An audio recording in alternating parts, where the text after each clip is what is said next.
بسم اللہ الرحمن الرحیم۔ آج کا مسئلہ یہ ہے کہ قربانی کن لوگوں پہ واجب ہوتی ہے، قربانی کے وجوب کی کتنی شرائط ہیں۔ تو اس حوالے سے شریعت اسلامیہ نے ہمیں چند شرائط عطا فرمائی ہیں۔ وہ شرائط جس شخص میں پائی جائیں گی اس پہ جو ہے وہ قربانی واجب ہوگی۔ ان شرائط میں سے ایک شرط یہ ہے کہ قربانی کے واجب ہونے کے لیے مسلمان ہونا یہ شرط ہے۔ اگر کوئی بندہ غیر مسلم ہے، مسلمان نہیں ہے، تو اس پہ قربانی واجب نہیں ہے، بلکہ قربانی واجب ہونے کے لیے مسلمان ہونا یہ شرط ہے۔ دوسرے نمبر پہ مقیم ہونا شرط ہے۔ مسافر پہ قربانی واجب نہیں ہوتی۔ مسافر جب تک حالت سفر میں ہے اس پہ قربانی واجب نہیں ہے جب تک وہ مقیم نہ ہو جائے۔ اگر وہ مقیم ہو گیا تو ایسی صورت میں اس پہ قربانی واجب ہو جائے گی۔ تیسرے نمبر پہ جو شرائط شریعت اسلامی نے ہمیں دی ہے وہ یہ کہ مسلمان کا مالک نصاب ہونا۔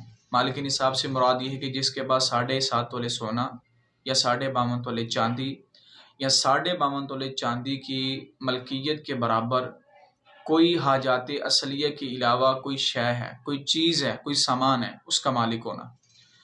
اگر کسی بندے کے پاس حاجات اصلیہ کے علاوہ، حاجات اصلیہ کہتے ہیں کہ جس کے عمومی طور پہ بندے کو ضرورت پڑتی ہے، جیسے رہائش کا مکان اور پہننے کے کپڑے، ٹریولنگ کے لیے جو ہے وہ سہولیات کے طور پہ جو سواریاں ہوتی ہیں، یہ جو بھی چیز بندے کی ضرورت میں داخل ہے وہ حاجات اصلیہ میں۔ حاجات اصلیہ کے علاوہ اگر بندے کے پاس کوئی ایسا سامان یا اتنی رقم موجود ہے جو 52.5 تولے چاندی تک پہنچتی ہے تو ایسی صورت میں اس شخص پہ قربانی واجب ہوگی۔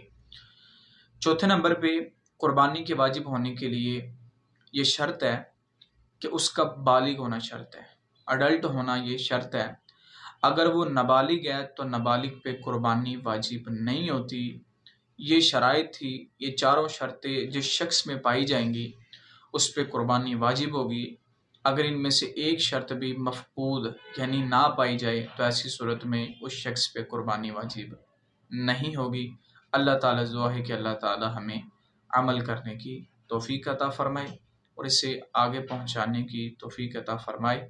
آمین بجاہ النبی الامین صلی اللہ تعالیٰ علیہ وآلہ۔